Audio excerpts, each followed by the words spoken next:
Super fast Plankton review because I'm trying to watch as much stuff as I can before Snow White takes my love of movies away. As we all know, SpongeBob movies get worse every time. We went from masterpiece to good to mid to...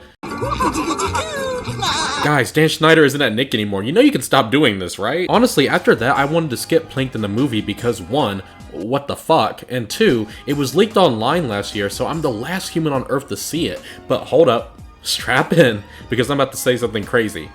The movie's good. Dare I say there's a dash of classic SpongeBob throughout the movie. I know, it's shocking, I'm not lying. No, I promise, I'm not lying. He's lying! When Karen the computer decides to take over the world, it's up to Plankton to stop her, with a little help from SpongeBob and the Gal Pals. When the hell did they start hanging out? I'm missing some crazy lore. Mr. Lawrence, the voice of Plankton, wrote the story of this movie. One of my biggest problems with the last 2 movies is they basically recycle old plots from the show or retcon certain things. The Plankton movie retcons how Mr. Krabs and Plankton met, but honestly, I can forgive it because the story of this movie is original for this franchise and it's executed well. And also, I mean, come on, SpongeBob hasn't really been big on continuity. Karen finally getting fed up of Plankton's narcissistic ways brings new life into the series and actually gets us invested into the origin of their love story. Plankton is one of the best characters in the show, and spending time with him and learning his ins and outs and if he truly loves Karen or world domination more paves way for many fun things because of the story. For years, Plankton has been screaming, I went to college! We get to see that college. Did Plankton just find a robot underwater or did he build her? You get to see that here. Now, when we found Sandy's family, it was bland and not fun whatsoever.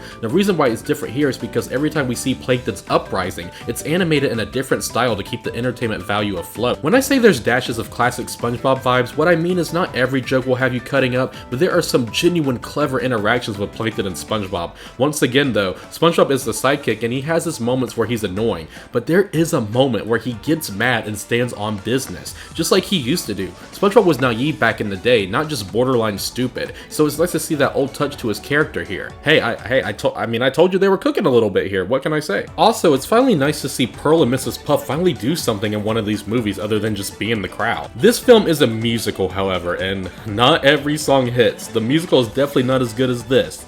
It's not as bad as this. It's more like, find a way to make this curse comply. Hey dude, you gotta stop. which, actually isn't quite bad. The Plankton movie isn't perfect, especially not the animation because Jesus Christ. But the reason why so much of it works here is because you can tell Mr. Lawrence has a large amount of passion after voicing this character for 25 years. This movie is not a must watch. You're not gonna love it, but you'll find comfort in knowing that a SpongeBob movie can actually be good again.